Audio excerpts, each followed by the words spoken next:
సభ్యులకి కేంద్ర ప్రభుత్వం భారతీయ జనతా పార్టీ నాయకత్వంలో కేంద్ర ప్రభుత్వం నిన్న ప్రవేశపెట్టినటువంటి బడ్జెట్లో ఈ రాష్ట్రానికి చేసినటువంటి అన్యాయం గురించి మాట్లాడటానికి సిద్ధంగా లేరు.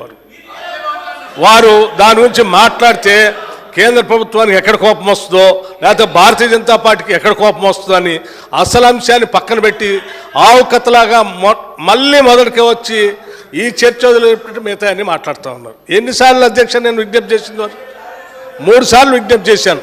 అయ్యా చర్చకి రండి, ఈ సబ్జెక్టు మీద మాట్లాడండి. నేను ఇదంతా వదిలేసి మళ్ళీ గతంలో చిన్నప్పుడు వినేవాళ్ళు ఆవు కథలా ఏదొచ్చినా మళ్ళీ ఆవుకి 4 కాళ్ళు ఉండు తోక ఉండు అన్నట్టు మళ్ళీ ఆ 10 ఏళ్ళదే చెప్తున్నారు తప్ప దీని మీద మాత్రం మాట్లాడటానికి ఇష్టపడట్లేదు. దయచేసి సార్ నేను మీ ద్వారా మరొక్కసారి వారిని విజ్ఞప్తి చేస్తాను.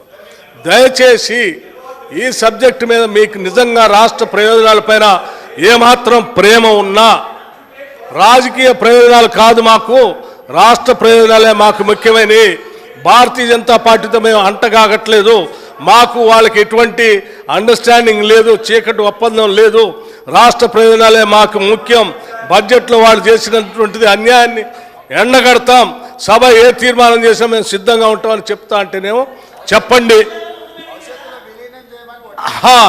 లేదు లేదు వాళ్ళు చేసింది కరెక్టే, వాళ్ళతో పాటు మా పార్టీని కూడా అందులో విలీనం చేస్తాం, మేము అంతా కరెక్ట్ చేసామని మీరు ముందు పోదామని చెప్పి దాని మీద మాట్లాడకుండా పాత కథని ఆవు కథని చెప్తా అంటే గౌరవ సభాపతి గారిని కోరుతాను, ఇంకో సభ్యులైనా మాట్లాడించండి, కనీసం రాష్ట్రానికి న్యాయం జరుగుతుంది. అధ్యక్ష